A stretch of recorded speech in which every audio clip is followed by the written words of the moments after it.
Merhaba, ben Fadime. Kanalıma hoş geldiniz. Bugün ikinci bölümle devam ediyoruz.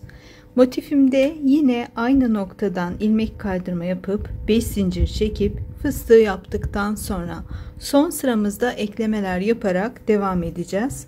Şimdi ben burada birkaç tane motif hariç baya bir tamamlamak üzereyim kıyafetimi. Ve şurada da gördüğünüz gibi bir adet kayık yakalı bölümümüz var. Bakayım sığacak mı buraya. Şurası bizim kayık yakamız olacak ve bu motifimiz de şu araya gelecek. Böylece yakamızı böyle düz bir şekilde burada açıkta bırakmış olacağız. Birkaç tane motifim kaldı. Umarım bu gece bunları bitirebilirim. Bayağı bir yolu var henüz. Hiçbirinin ipini falan temizlemedim. Gördüğünüz gibi gayet dağınık bir şekilde devam ediyorum. Havaların ısınması bana yaramadı aslında. Soğukta daha iyi örüyorum kesinlikle. Şimdi burada nasıl eklemeler yapacağız? Fıstıktan sonra 2 tane zincir çekiyorum. 1 2. Karşıda hemen fıstığımın bir sonraki boşluğuna batarak devam ediyorum. Şöyle açarak göstermek istiyorum. Fıstığım ve fıstığımın hemen bitimindeki ilk yuvaya batarak devam ediyorum. 2 zincir, bir sık iğne, 2 zincirle yine toplamda 5 zincire yakın bir mesafe elde etmiş olacağız. Tekrar 2 zincir çekiyorum. Geri dönüp şuradaki boşluğuma batıyorum.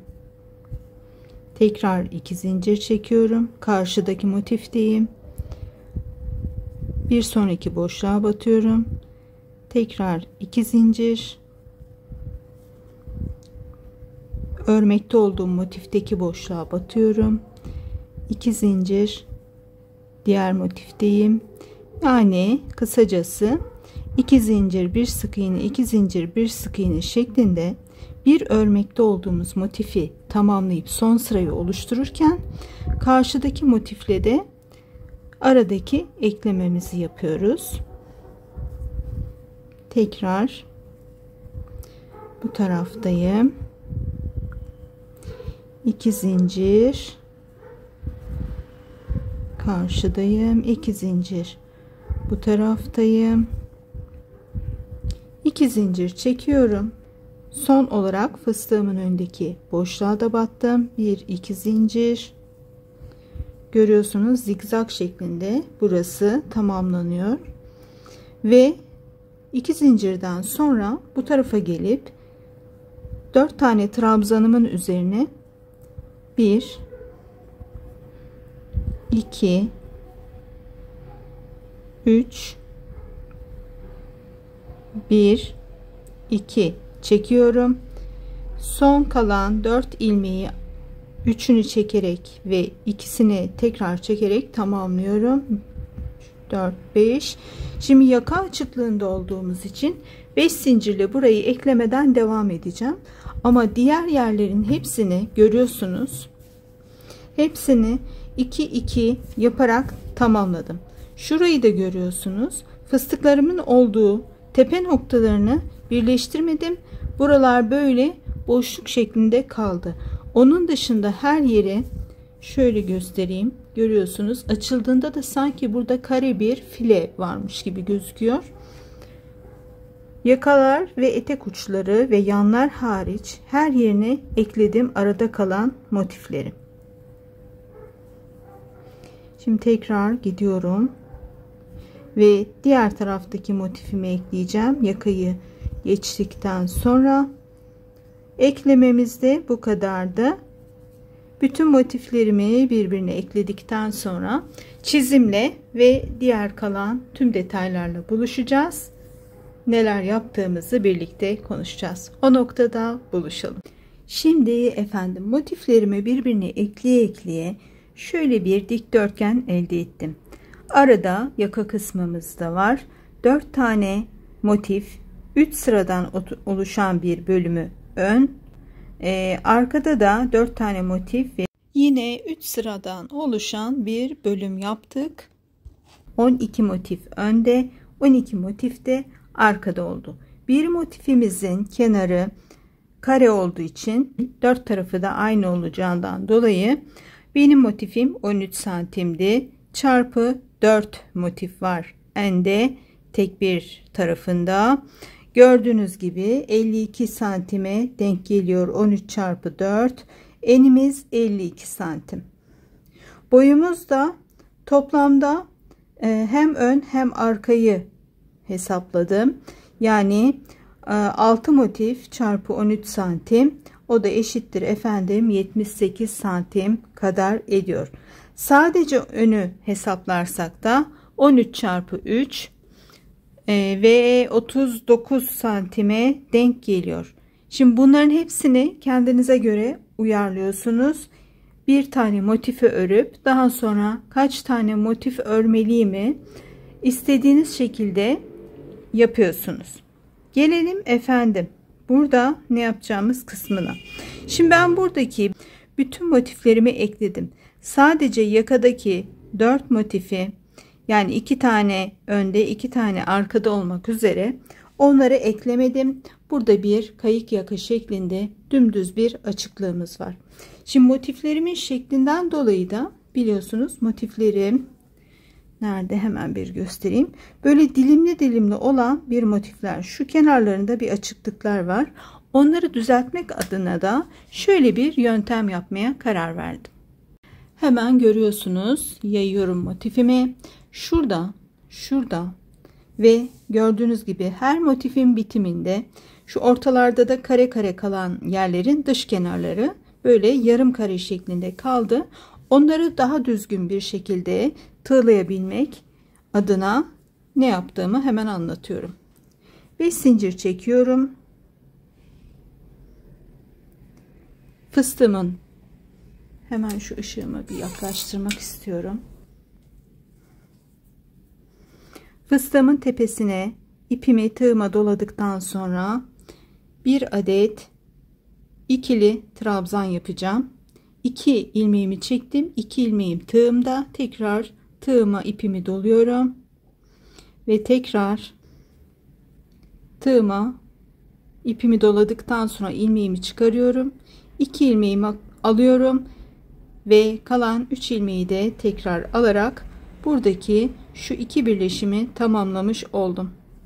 1 2 3 4 5 zincir çekiyorum ve buradaki her bir yuvaya sık iğne ile bağlanarak köşeye kadar geliyorum.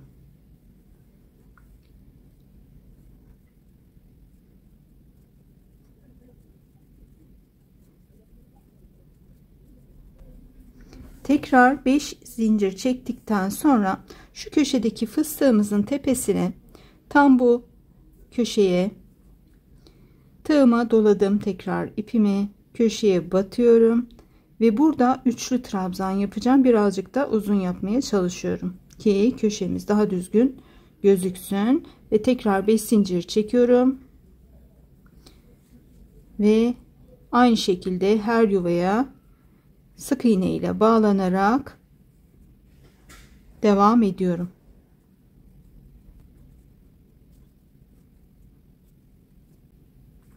Yine iki fıstığımın olduğu noktaya geldim. 5 zincirimi çekiyorum. Tığıma doladım. İpimi fıstığımın tepesine battım. İkili trabzanımın yarısını yaptım. Tekrar tığıma ipimi doladım. Diğer fıstığıma battım. 2 trabzanımın yarısını yaptım. Kalan 3 ilmeği de alarak devam ediyorum. 5 zincir bat. Aralarda bu işlemi yapıp köşelerde de sadece bir tane üçlü trabzan yaparak kıyafetimin dört bir tarafını dolanacağım ve daha sonra da buluşacağız. Gördüğünüz gibi artık düz kenarlı bir kıyafetimiz var. Her bir boşluğa da 5 tane sık iğne yaparak buradaki kenarları tamamlayacağım. Klasik sık iğne yapıyorum. Boşluktan ilmek çıkarıp her iki ilmeği birden örüyorum. Köşelerde de 5 tane sık iğne yapacağım ve sizinle tekrar buluşacağız.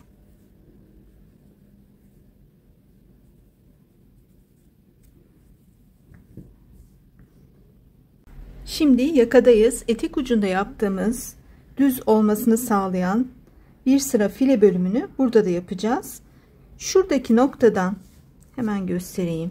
Kıyafetimin dört bir tarafına sık iğneden sonra bir güzel tığlama yaptım. Şimdi şuradaki fıstıktan bir iki tane önceden, şu ikinci motifimin şuradaki fıstıktan bir iki tane önceden başlayan bir yerden ipimi bağladım. 5 tane zincir çekiyorum. Fıstığımın önündeki yuvaya batıyorum. Tekrar 1 2 3 4 5 zincir çekiyorum. Tığımın başına doluyorum. Fıstığımın tepesine ikili trabzan yapıyormuş gibi 2 tane ilmeğimi çekip ikisini tığımda bırakıp tekrar diğer fıstığıma geçiyorum. Tığıma dolamıştım. 2 ilmeğimi alıyorum. Kalan 3 ilmeği de hepsini birden örerek 5 zincir çekiyorum. Şimdi burada yine fıstıklarım var. Şurada ikili trabzanlarla birleştirdiğim fıstıklarım var. Burada tekrar 5 zincir çekerek boşluğa battım ve burada da 5 zincir çekerek şuradaki bölüme batıyorum ki benim yakam havada kalmasın. Tekrar 1 2 3 4 5 zincir çekiyorum ve şöyle bir bakıyorum, yine fıstığıma gelmişim, yine trabzan yapıyorum, ikili trabzan, 2 ilmeği alıyorum, tığımda 2 ilmeğim varken tığıma tekrar ipimi dolayıp tekrar karşıdaki fıstığıma batıp ikili trabzanımın ilk 2 ilmeğini çekiyorum, kalan 3 ilmeği çekip devam ediyorum. Yani kısaca burada aynen etek ucunda olduğu gibi fıstıkları gördüğümüz yerleri ikili trabzanlarla birleştirirken diğer yerlerde hep 5 zincir çekeceğiz. Tek bir püf noktamız var. O da şurası. Hemen gösteriyorum açarak. Şurada fıstıklarımı birleştirdikten sonra köşedeki zincirin birleşim noktasına batacağım ki burada eğer direkt buradan buraya batarsam havada olan bir tığlamam olur. Bu da yakamda kaba görünebilir. Çünkü etrafına daha sonra şöyle de bir tığlama yapacağım etek ucuna ve yanlara uysun diye. Bunu da göz ardı etmeyelim. Şimdi ben bütün her yeri zincirlerle döndükten ve trabzanlarla döndükten sonra sık iğne yapıyorum. Daha sonra da tığlamamızı anlatıyor olacağım. O noktada buluşalım. Tığımla bir sıra her bir yuvaya 5 tane sık iğne yaptıktan sonra 2 numara tığıma geçiyorum. Buradaki tığlamaları ben diğer tığımla yaptığımda hoşuma gitmediği için söküp etek ucunu ve yanları 2 numara ile yaptım. Yakada da 2 numarayı kullanıyorum. Şimdi nasıl yapıyoruz bu tığlamayı? Sık iğneye giriyorum, ilmek çıkarıyorum, birazcık uzatıyorum ve saat yönünün tersinde tığıma bir tur çevirdikten sonra örüyorum. Yandaki sık iğnedeyim. Birazcık uzatıyorum ilmeklerimi. Bir tur çevirip örüyorum. Böyle yaparak bütün yakayı da örüyoruz ve buluşuyoruz. Şimdi ben tığlamalarımı bitirdim efendim. Bu aşamadan sonra minik bir buhar vereceğim tüm her yerine, ütümü değdirmeden. Eğer illaki değdirmek istiyorsanız da çok kontrollü olun lütfen. Eğer içerisinde akrilik varsa yanabilir, pamuk da yanabilir. Her şeye çok dikkat edin. Bu kadar göz nuru döktünüz, bu aşamaya geldiniz ise. Ve ütüden sonra da 2 tane seçeneğim var bu kıyafeti kullanmak için. Hatta daha fazla. Evet, kıyafetim bitti efendim. Şimdi bir kurdele seçeneğim var. Bu birinci seçenek. 125 santimde şöyle uçlarını verev kesip çakmakla yaktım. Hemen şurada az yakmışım. Birazcık da size gösterirken yakayım. Şöyle çakmağımı hafifçe etrafında gezdirip soğuttuktan sonra şöyle bir kontrol edeyim. Hemen ne yapıyorum? Ben bunu aynada giydim. Kendime bir baktım. Nerede olması gerektiğine kendimce karar verdim. Ve şuradan ve hemen onun tam karşısından geçirerek şöyle bir bağlıyorum. 1 santimlik bir kurdele bu. Ben siyah tercih ettim. Genelde böyle şeyleri siyah beyaz giymeyi seviyorum. Ama siz o günkü kıyafetiniz ne tarzsa ona göre yapabilirsiniz. Çiçekli bir elbiseniz varsa ve çiçekleriniz pembe, beyaz falan gibi ise orada pembeyi tercih edebilirsiniz veya beyaz da olabilir. Ama böyle birazcık daha üzerinde koyu renk olduğunda daha da hoş gözükecek. Şimdi her iki tarafından da bu şekilde bağlayarak birinci seçeneğimi yapıyorum. Bu birinci seçeneğim. Bunları size küçük bir shorts şeklinde de giyerek resimleyeceğim az sonra. Ve şöyle yanlarından da fiyonk yapıyorum. Bunun içine diyelim ki siyah bir elbise giydiniz. Askılı bir bluz veya straplez bir bluz, pantolon giydiniz, şort giydiniz veya bir tulum giydiniz. Kenarlarına da ne renk giydiyseniz o renk güzelce kurdelelerinizi bağlıyorsunuz ve takılarınız da mümkünse siyah olsun. Daha güzel olacaktır. Plastik olur, tahta olur. Hatta elinizde kullanmadığınız takılarınız varsa siyah oje ile güzelce ojeleyip kurutup onları da kullanabilirsiniz. Şimdi ikinci seçeneğe geçelim. Birinci seçeneğimiz buydu. Her iki tarafından fiyonklarımız var ve 125 santime 1 santim uzunluğunda.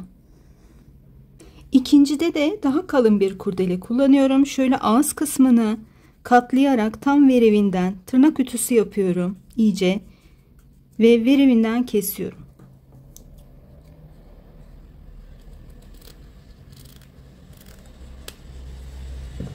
Daha sonra bunu da çakmağımla yakacağım ki buradan atmasın.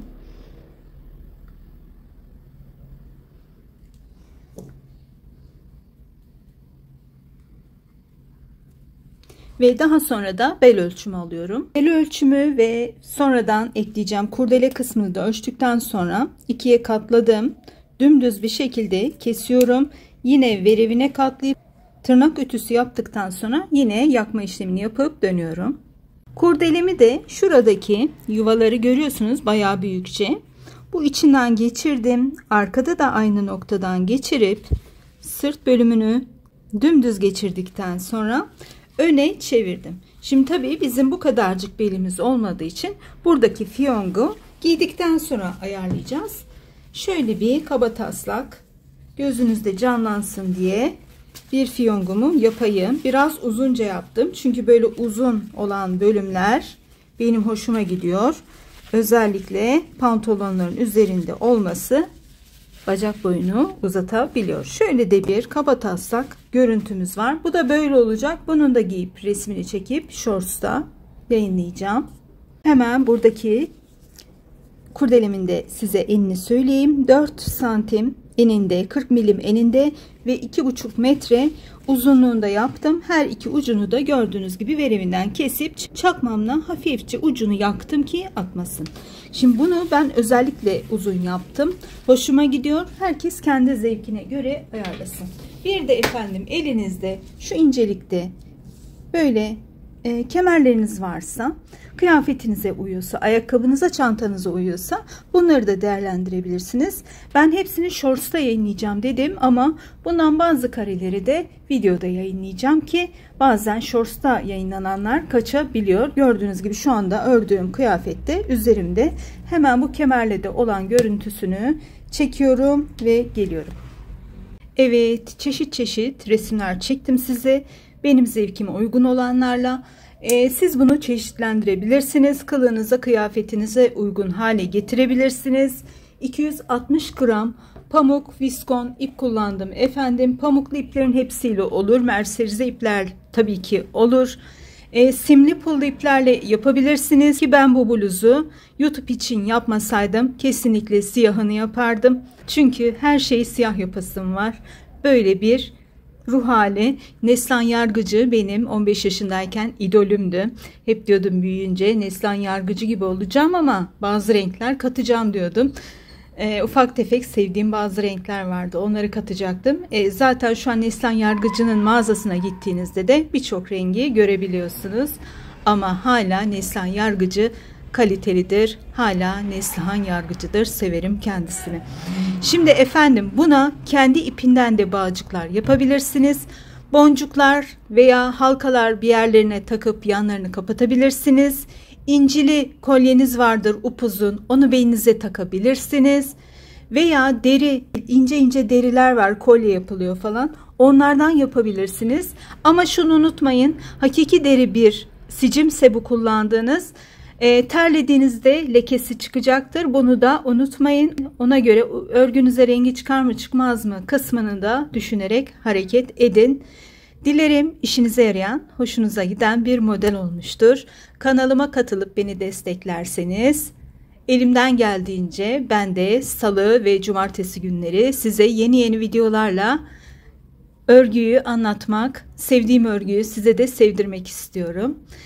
Tabii arada dayanamayıp yine ufak tefek bonuslar olursa da hiç salı cumartesi beklemeden direkt hemen çekip yolluyorum. Çok teşekkür ederim. Hoşça kalın.